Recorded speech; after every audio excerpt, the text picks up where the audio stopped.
El Ministerio de la Enseñanza y la Evangelización, Jesús Soberano Señor, presenta Palabra de Iluminación con el Maestro de las Sagradas Escrituras, Dr. José Briceño. Quédate con nosotros para que recibas las bendiciones que el Dios Eterno ha plasmado para ti en su palabra. Esto es Palabra de Iluminación. Bendiciones, de nuevo el Maestro José Briceño en escena, transmitiendo para un mundo, por ende hago la salvedad para no entrar en redundancia, un mundo internacional, pasando fronteras, reconociendo y entendiendo y aceptando esas palabras fuertes que el apóstol Pablo escribiera mientras estuvo en la cárcel. Cito: yo puedo estar preso, pero la palabra de Dios no hay quien la detenga. Ese es el trabajo que el Eterno, mi Redentor Jesús y mi Consolador, el Espíritu Santo, me ha confiado. Y doy gracias a Dios por haber sido escogido desde el vientre. Es más, antes no me había engendrado mi padre cuando ya te había escogido, ni te había concebido tu madre cuando te escogí para que fueras maestro de las naciones. Y le doy gracias a Dios por tan gran mérito y honor e inmerecido. Y sé que fuera de este recinto de grabación hay gentes con mayores capacidades que las mías, pero Dios dijo: te quiero es a ti, punto. Me escogió a mí y a esto le dedico el tiempo. Maestro José Briceño, desde el estado de Texas, la hermosa ciudad de Dallas, transmitiendo, presentando, expresando, vociferando las verdades del reino, la verdad verdadera, la verdad absoluta, el pensamiento de Dios plasmado en el texto sagrado, el pensamiento de las tinieblas que está en el texto sagrado y el pensamiento de los hombres. En esta oportunidad, vamos a comenzar, o voy a comenzar, un tema que tiene que ver con la escatología bíblica, con los eventos del porvenir. ¿Cuál es el pensamiento de Dios en relación a su programa para el futuro? ¿Cuál es el programa de Dios para el futuro que está plasmado en el texto sagrado? Vamos a estudiar. Va a ser un estudio largo, preciso, conciso, detallado, con una hilación de pensamiento exegético y polifacético, sistemático, con una hilación de pensamiento.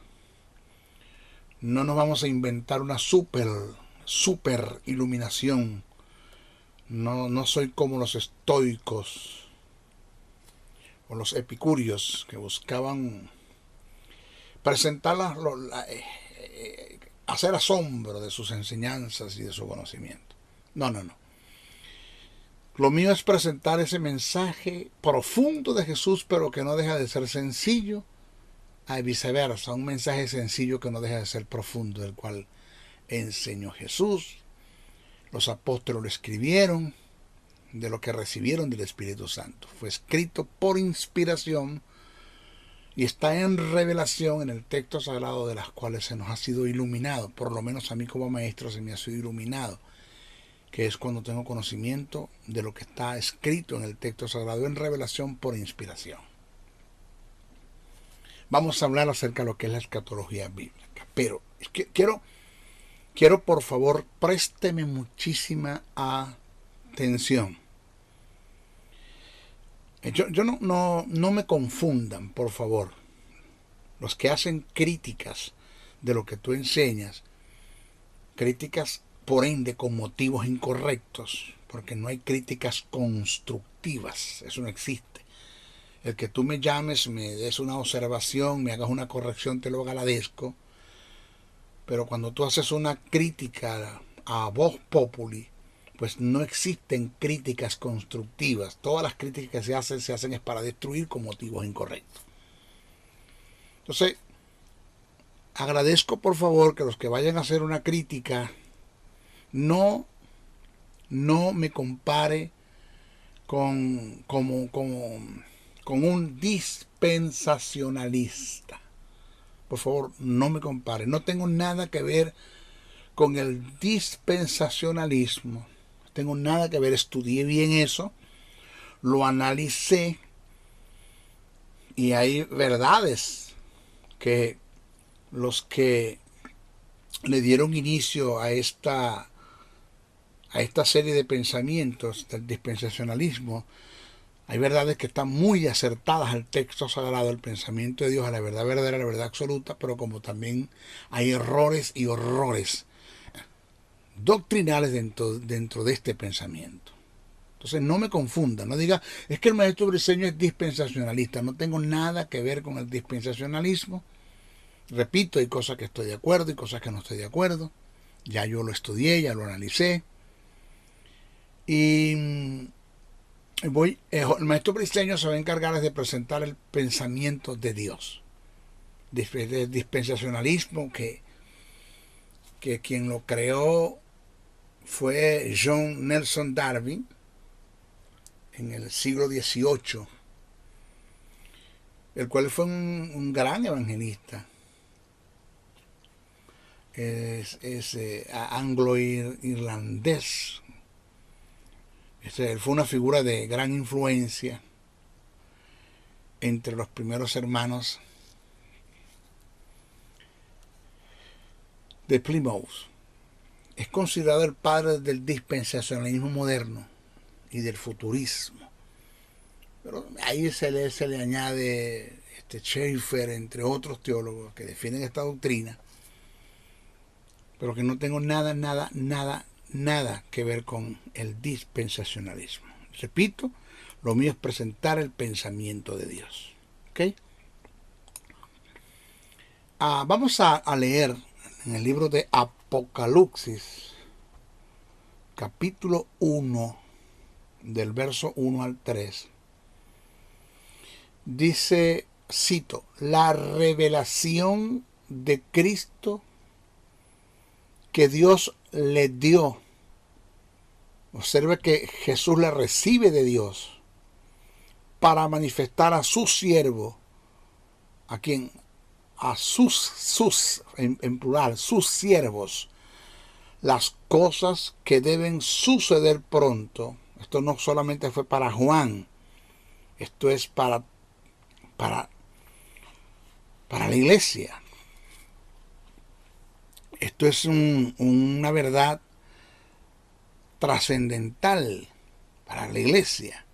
Entonces dice la revelación de Jesucristo que Dios le dio para manifestar a sus, plural, siervos, plural, las cosas que deben suceder pronto. Y la declaró enviándola por medio de su ángel a su siervo Juan. Quien la recibe fue Juan. Quien la trae como mensajero es un ángel. Quien la recibe es Jesús y quien la entrega es el Padre. Dios, la fuente nace, la revelación nace de Dios. Esta gran revelación que está escrita en Apocalipsis.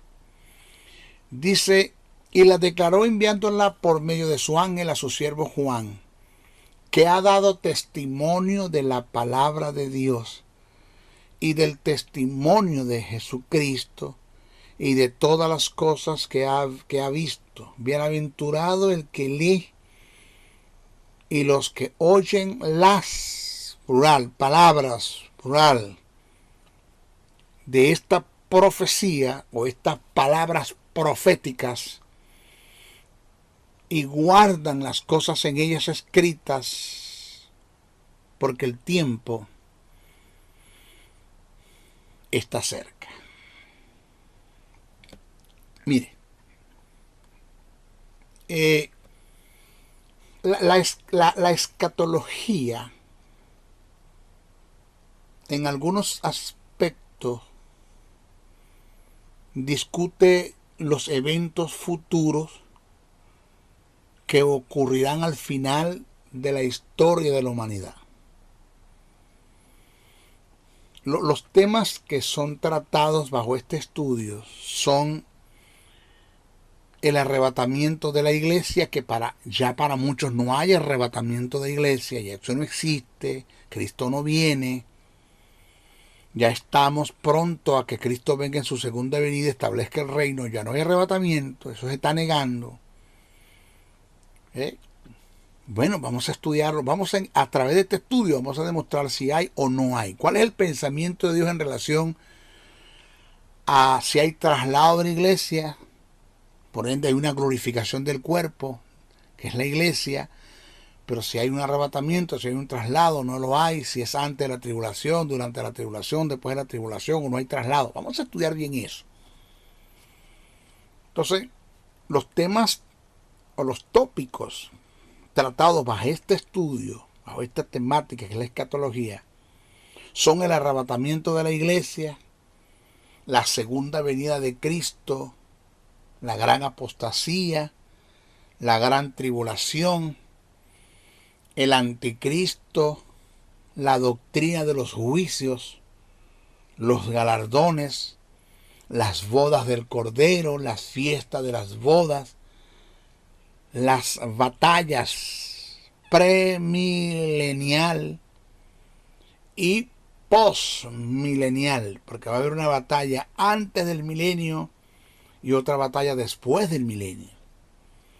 Se va a tratar de desarrollar el tópico la resurrección de los muertos en sus tiempos. Obvio que es el plural, en sus tiempos o sus diferentes tiempos. El reino milenial. Y se va a tratar lo que es la era nueva que vendrá. Eso vamos a tratarlo en este estudio. Ahora, aunque han surgido diversas escuelas en relación a este tema escatológico, por lógico hay una que se sostiene y que registra la verdad absoluta y el pensamiento de Dios en relación a su programa con miras al futuro. Vuelvo a repetir, esto es muy importante que usted como estudioso de las Escrituras, no como lector bíblico. Siempre lo he dicho, la Biblia no es un libro de lectura, es un libro de estudio. La Biblia se lee para estudiarla. Si usted lee la Biblia y no la estudia, no analiza el pensamiento, el mensaje plasmado en lo que usted leyó, usted está mal. Perdóneme, usted está mal. La Biblia es un libro que se toma, se lee para analizarlo, para estudiarlo, para hacer exégesis, para descubrir el pensamiento de Dios en relación a A o B. El pensamiento de las tinieblas en relación a A o B, el pensamiento de los hombres, cómo pensaron los hombres por sí solos. Entonces, aunque han surgido diversas escuelas en relación al tema, desde el punto de vista escatológico, por lógico hay una que se sostiene y que registra la verdad absoluta y el pensamiento de Dios en relación a su programa con miras al futuro. ¿De qué usted quiere decir, maestro Briceño? Que cuando nosotros vamos a presentar las escuelas que nacen en relación al traslado de la iglesia o el arrebatamiento de la iglesia, unas dicen que la iglesia va a ser arrebatada antes de la tribulación, pretribulación, otras dicen que la iglesia va a ser arrebatada durante la tribulación, medio tribulación, y otros dicen que la iglesia va a ser trasladada o arrebatada después de la tribulación, post-tribulación. Otros dicen que no hay arrebatamiento, que no existe eso. Bueno, ¿cuál es el objetivo de nosotros como ministros? Digo nosotros, incluyendo los 5 ministerios, apóstol, profeta, evangelista, pastor y maestro. Es estudiar el texto sagrado para descubrir el pensamiento de Dios. ¿Qué piensa Dios en relación al arrebatamiento de la iglesia? ¿Hay un arrebatamiento? No hay arrebatamiento. Y si hay arrebatamiento, la iglesia va a ser arrebatada antes, durante o después de la tribulación. Las 3 no pueden ser, o no hay arrebatamiento, las 4 no pueden ser. Una de estas escuelas es la que se sostiene en la escatología. Teológicamente hablando, es la que se sostiene. Es como, le voy a hablar una verdad paralela. La salvación, el hombre puede perder la salvación después de haber aceptado el plan de salvación, que Dios lo ha justificado y lo ha vivificado y tiene morando el Espíritu de Dios en él. ¿Puede el hombre perder su estado de salvación o no la pierde? Hay quienes enseñan que sí, hay quienes enseñan que no. Bueno, ¿cuál es el pensamiento de Dios? Ese es el trabajo del maestro Briceño, el trabajo de todos los ministerios, descubrir qué piensa Dios en relación, soteriológicamente hablando, en la soteriología, que es la doctrina que estudia lo que es la salvación. ¿Cuál es el pensamiento de Dios? ¿Se pierde o no se pierde? Porque las dos no pueden ser. Oído, las dos no pueden ser. Dios no tiene problemas de bipolaridad. El pensamiento de Dios es uno solo. Entonces, por eso digo que aunque han surgido diversas escuelas en relación al tema, por lógico hay una que se sostiene y que registra la verdad absoluta y el pensamiento de Dios en relación al programa Con Miras al Futuro. Entonces, en este estudio tomaremos en cuenta la hermenéutica, que no tiene nada de pagano, como muchos lo han enseñado. Pagano era Hermes, que era intérprete de los dioses Júpiter y Zeus. Hermes era el pagano, él como persona. Pero el término hermenéutica, que fue el que se aplicó, que cuando hablamos de la hermenéutica en relación al texto sagrado, hablamos de hermenéutica sagrada.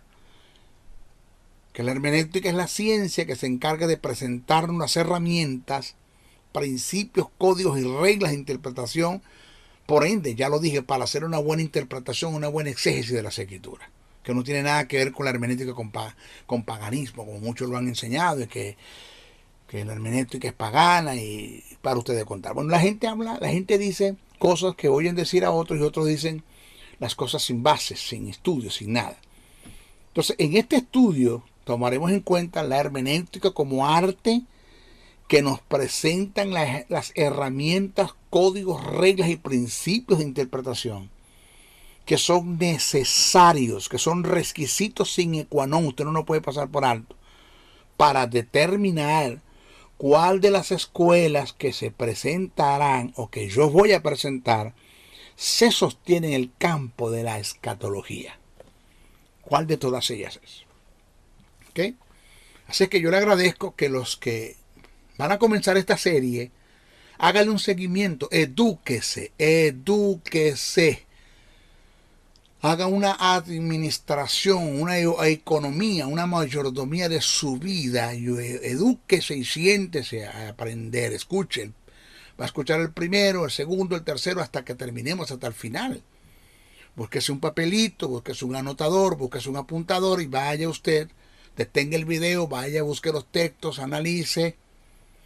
Y si usted consigue que haya algún error, porque no es así, porque usted me puede demostrar que yo estoy equivocado, que fue lo que le dijo Martín Lutero al clero de la Iglesia Católica: demuéstreme por las escrituras que estoy equivocado y me retractaré de lo que estoy diciendo en relación a la justificación por gracia. Bueno, si usted me demuestra que yo estoy equivocado por las escrituras, pues yo me retracto, pero llámeme.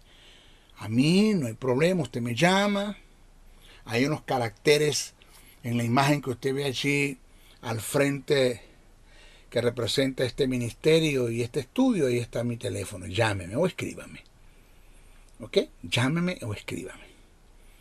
No haga crítica, no entre en ese terreno sea diabólico, satánico, de tiniebla, no entre en ese terreno. Vamos a ver lo que es la etimología del término escatología. Esa etimología del término escatología. El término escatología es compuesto. Escato significa últimos y logía, estudio. Vuelvo a repetir, este término es compuesto, escatología, escato, últimos, logía, estudio. ¿Qué indica estudios de los últimos tiempos? que revela el futuro y tiene relación con el programa de Dios. Eso es escatología. Es el estudio de los últimos tiempos que revela el futuro y tiene relación con el programa de Dios. El programa escatológico del futuro. Entonces, a continuación voy a dar primero una breve definición del término venida en sus diferentes aplicaciones en el lenguaje original, en el griego koiné, tal como se escribió, tal como se plasmó. Eso es importante que nosotros analicemos los diferentes términos que se utilizaron para expresar la venida, que los términos en forma intercambiable se utilizan tanto para la segunda venida como para el arrebatamiento de la iglesia. Pero vamos a estudiar esto. Entonces, en el lenguaje bíblico se utilizaron cuatro términos en diferentes significados, aplicaciones y valores. Ambos términos se utilizaron en forma intercambiable para hacer referencia a la venida de Cristo por su iglesia, es decir, al arrebatamiento de la iglesia, a la glorificación del cuerpo y a su segunda venida para el establecimiento de su reino milenial. Vamos a definirlo, ¿ok? Primero tenemos parousia. P-A-R-A-U-S-I-A, parousia, que indica hacer aparición. Tiene que ver con arribar, estar cerca o al lado de. Denota tanto una llegada como una consiguiente presencia. Es usada para referirse a la presencia física corporal. Su contraste es apousia. A-P-O-U-S-I-A. Es el contraste. El contraste de parousia es apousia, que significa ausencia. Entonces, Pablo hace mención de estos dos términos al tratar de su presencia ante los filipenses en consecuencia a su ausencia. En Filipenses 2:12, el término parousia aparece 24 veces en el Nuevo Testamento. Este vocablo parousia, no apousia, no, es parousia. Se usa para hacer referencia a la venida de Cristo para el traslado de la iglesia. En primera carta que escribe a los Corintios, el capítulo 15, verso 23, primera Tesalonicenses, en el capítulo 2, verso 19, capítulo 4, verso 15, capítulo 5, verso 23, segunda a los Tesalonicenses, el capítulo 2, verso 1, Santiago en el capítulo 5, versos 7 y 8, segunda epístola que escribe el apóstol Pedro en su capítulo 3, verso 4. ¿Ya? Entonces, que yo le di ahorita, le acabo de dar los textos donde este vocablo parousia se usa para hacer referencia a la venida de Cristo para el traslado de la iglesia. Ahora, también es usado esta expresión parousia para hacer referencia al retorno de Cristo con su iglesia para el establecimiento de su reino milenial. Por eso es que con lo que dicen que no hay arrebatamiento, no entiendo cómo es que no pueden captar la diferencia que el mismo apóstol Pablo te hace de los dos acontecimientos. No puedo entender eso. No sé de qué estudian, yo no sé qué indagan, qué escudriñan, yo no sé. Pero vamos a demostrar en este estudio que sí existe el arrebatamiento de la iglesia, que el traslado de la iglesia es un hecho. Bueno, entonces, este término parousia también se usa para hacer referencia al retorno de Cristo con su iglesia, no por su iglesia, sino con su iglesia, para el establecimiento de su reino milenial. Esto está en Mateo 24, verso 3, verso 27, verso 37 y verso 39. De Mateo 24 buscas el verso 3, buscas el verso 27, el verso 37, el verso 39 y ahí aparece este término. También está en primera a los tesalonicenses, el capítulo 3, verso 13. También está en segunda a los tesalonicenses, el capítulo 2, verso 8. Y también está en la segunda carta que escribió el apóstol Pedro, en el capítulo 1, verso 16. En conclusión, al término parausia, el uso de este término en relación a la venida de Cristo, su objetivo es demostrar enfáticamente que en ambas apariciones el retorno de Jesús será en forma corporal. ¿Por qué? Porque el término parausia se utiliza enfáticamente para hablar de una venida desde el punto de vista corporal, físico. Parausia se usa para describir la presencia de Cristo con sus discípulos en el monte de la transfiguración. Ahí se utilizó ese término parausia. Se plasmó en el apóstol Pedro en su segunda carta, el capítulo 1, verso 16, lo describe.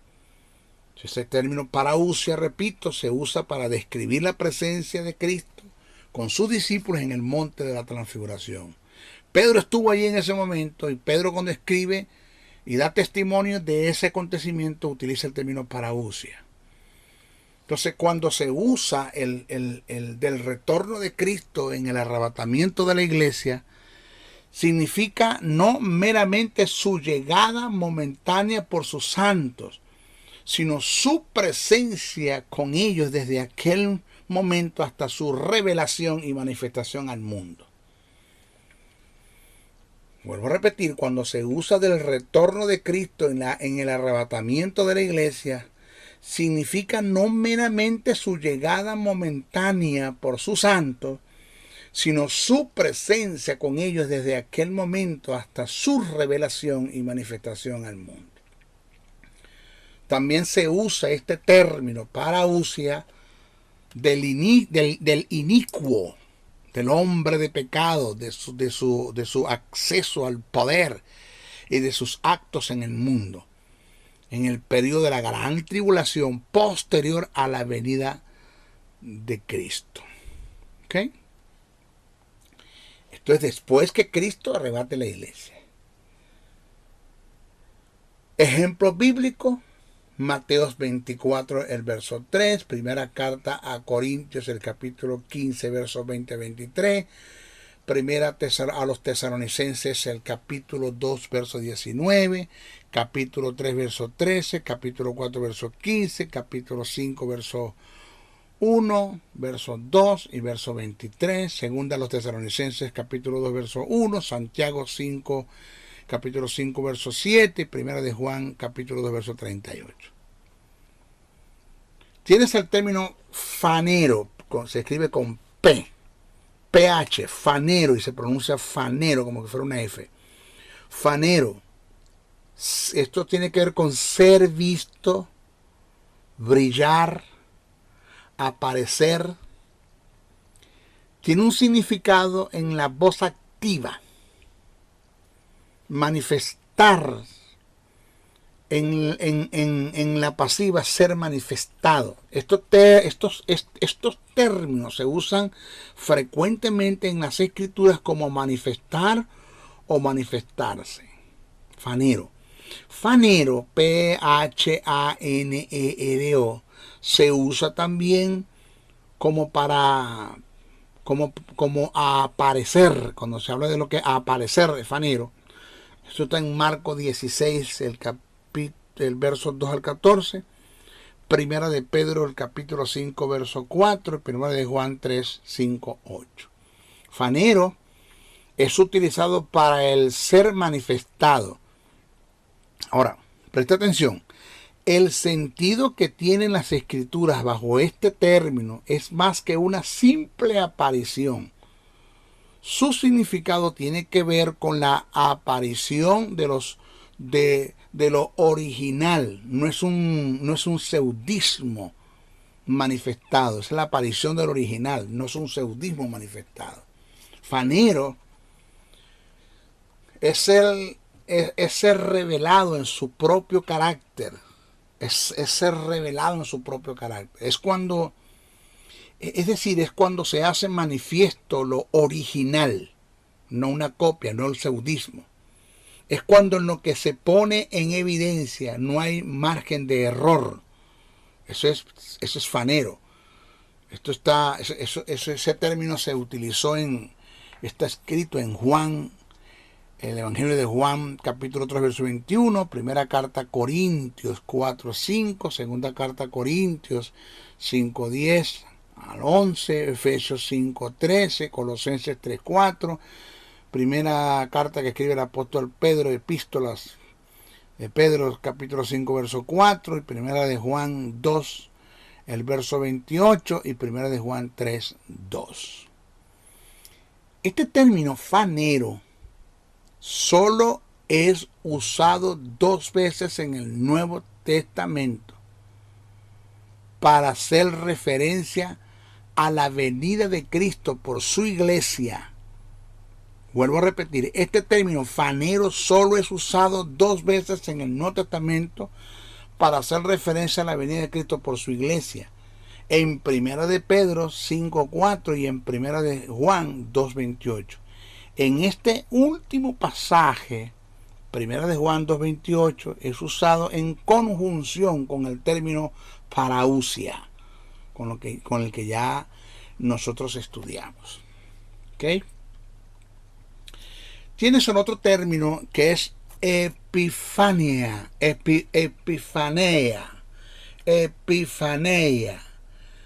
Se escribe E-P-I-P-A-H-A-N-E-I-A. Repito, E-P-I-P-H-A-N-E-I-A. Epifanía. Un término compuesto. Epi, traer, fanes a la luz. Epi, traer, fanes a la luz. Por lo que indica traer a la luz, hacer brillar. Según Mateo 24:27, primera carta a Timoteo 6:14, segunda carta a Timoteo 1, el verso 10, segunda carta a Timoteo capítulo 2, verso 8, segunda carta a Timoteo capítulo 4, verso 1 al 8, Tito 2:13. Pero presta atención a esto, en el Nuevo Testamento se usa para hacer referencia, primero, 1, a la venida del Salvador cuando el Verbo se hizo carne. A la venida del Salvador cuando el Verbo se hizo carne, se utilizó este término, epifanía. Segunda carta a Timoteo 1:10. Se usa para la venida del Señor Jesús en el aire, para el encuentro con sus santos. Primera Timoteo 6:14, segunda Timoteo 4:1 y segunda Timoteo 4:8. Se usa del resplandor de la gloria del Señor Jesús como el relámpago que sale del oriente y se muestra hasta el occidente. Eso está escrito en Mateos 24, verso 27. Se usa de su aparición del Señor en el aire con sus santos para el establecimiento de su reino, según segunda de Tesalonicenses, el capítulo 2, verso 8, y Tito 2:13. En la segunda carta que Pablo le escribe a Timoteo, utiliza 2 términos de los que venimos tratando. Uno es fanero y el otro es epifanía. Vamos a ver. Este escrito dice así en segunda carta que escribe Pablo a Timoteo, capítulo 1, verso 10, dice, pero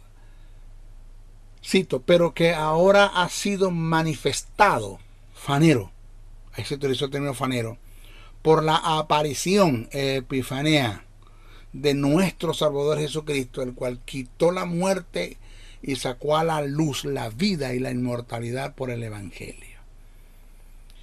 Tenemos el otro término que es apocalipsis. apocalipsis. Es un término compuesto que con el prefijo apo, unido al término griego kalupto, indica descubrir, quitar el velo. En el español, el prefijo re no indica volver a velar, sino remover el velo, o también desvelar, para dejar a la vista de todos algo que estaba cubierto por un velo, pero que no necesariamente se tiene o se entiende su significado. Porque para que podamos entender algo que está en revelación, que es Apocalipsis, se necesita la iluminación, que es fotizo. Y eso lo voy a explicar después. En segunda carta a los Tesalonicenses, el capítulo 2, verso 3, Pablo dice: nadie os engañe en ninguna manera, porque no vendrá sin que antes venga la apostasía y se manifieste Apocalipto, el hombre de pecado, el hijo de perdición. Apocalipsis está en contraste con Suncalucto. Vuelvo a repetir, Apocalipsis está en contraste con Suncalucto. Suncalucto, que indica tapar, cubrir, ocultar. Apocalipsis es quitar el velo, descubrir. Suncalucto indica tapar, cubrir, ocultar. Entonces, en conclusión a esto, estos 4 términos que acabamos de presentar se utilizan tanto para el arrebatamiento como para la segunda venida de Cristo para implantar el reino. Ahora, para poder diferenciar cuándo es aplicable a uno de estos acontecimientos, es necesario usar la hermenéutica como medio de interpretación bíblica. No es leer, es vamos a estudiar. Ejemplo bíblico para el arrebatamiento de la iglesia: primera carta a Corintios, el capítulo 1, verso 7, Colosenses 3, 4, primera de Pedro 1, 7, 13. Ejemplo bíblico para la segunda venida: primera de Pedro 4, 3, segunda Tesalonicenses 1, 7, Lucas 17, 30. ¿Ok? Ahora,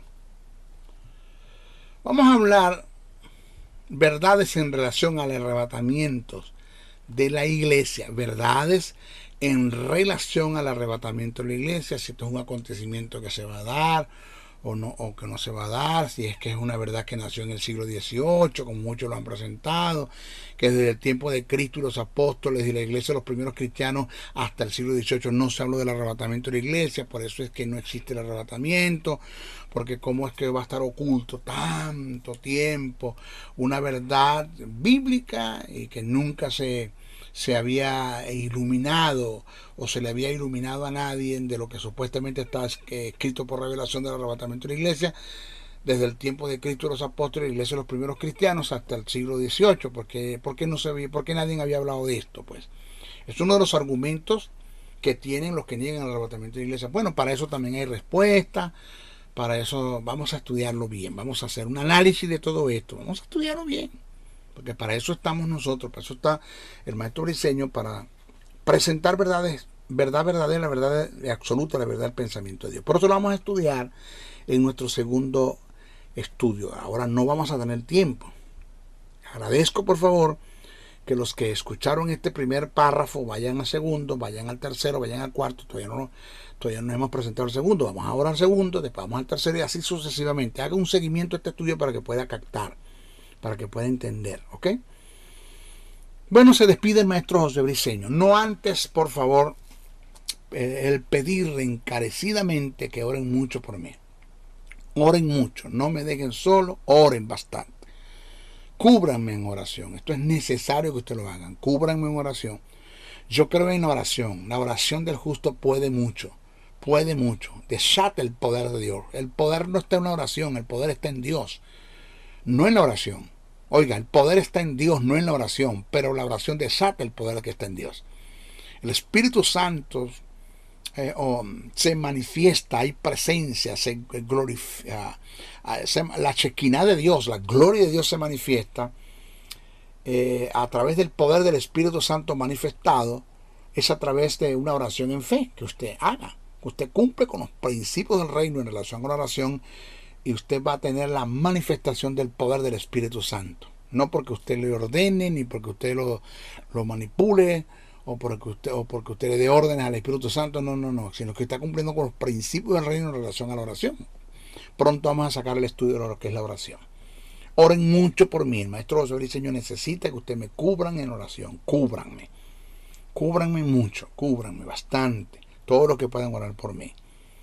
Segundo, compartan este mensaje. No se queden con él, porque es que no estamos haciendo nada. Si usted es mi discípulo, usted es mi seguidor, o seguidor de la doctrina que yo enseño, porque yo no quiero que la gente me siga a mí, sigan a Cristo. Él fue el que murió en la cruz, él fue el que tuvo el dolor, él fue el que padeció los 6 horas ahí en la cruz del Calvario, él fue el que tuvo 3 días y 3 noches en el corazón de la tierra, él fue el que venció la muerte, él es el que está sentado a la diestra del Padre, él es. No me siga a mí, sígalo a él y hágale un seguimiento de lo que estoy enseñando, haciendo estudio, analizando lo que estoy estudiando. Entonces pido a los que siguen esta doctrina, esta palabra, compartan este mensaje, no se queden con él, somos un equipo. Señores, hay un fuego ardiente de ignorancia en la iglesia y estoy como el bombero tratando de apagar ese fuego y usted me está pisando la manguera o me está cerrando la llave del grifo. Usted está aliado a las tinieblas. Si usted escucha este mensaje y usted no lo comparte, usted tiene problemas. Comparte este mensaje. Súbalo en su canal de YouTube. Haga lo que usted quiera, pero comparte este mensaje. Y tercero, agradezco que si puede aportar una ofrenda para este ministerio, se lo agradecemos con honores. Le agradezco a Dios por aquellos que están aportando a este ministerio. Ya hay gente que se hicieron responsables. Mensualmente ellos diezman a este ministerio. Ellos ofrendan a este ministerio. Ellos tienen su ofrenda apartada para este ministerio, porque de esto es que yo vivo. Si yo me lanzo a la calle a trabajar, descuido todo esto, descuido el estudio, descuido el programa, descuido el ministerio, por eso el apóstol Pedro le dijo a los judíos que no es justo que nosotros dejemos la palabra y la oración para atender las mesas, viudas, pobres y menesterosos. Búsquense 7 hombres llenos del Espíritu Santo para que se pongan a hacer eso. Pero nosotros persistiremos en el estudio y en la oración. El descuidar esto es penado. Yo necesito tiempo para estudiar, para indagar, para escudriñar. Este estudio es producto de años. Y ahora tuve más de 8 meses haciéndole revisión a este estudio para añadir cosas que no sabía y que aprendí, que están plasmadas, que usted va a escuchar. Pero para eso necesito tiempo. Agradezco, por favor, que si usted es agradecido, Pablo dijo que sea copartícipe de toda buena obra aquel que te instruye en la palabra. Envía una ofrenda. No te manipulo, no te intimido, no te controlo, ni voy a entrar en el terreno de conmiseración, dar lástima para que tú me des una ofrenda. No. La idea es que seas agradecido. Oye, yo he aprendido este ministerio, yo comí en este restaurante, yo voy a no a pagar, porque no tienes cómo pagar lo que uno sabe. La palabra de Dios no se compra, la palabra de Dios no se vende.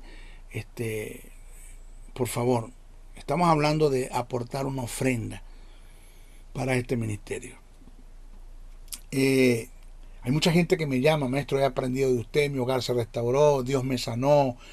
Y para ustedes contar las bendiciones que se han agregado a ellos por causa de este ministerio y de esta palabra, pero no aportan una ofrenda. Agradezco, por favor, que puedas hacerlo. ¿Cómo lo hacemos, maestro? Ahí está en los caracteres. Está ahí mismo en la imagen, está mi teléfono, 786-604-3352.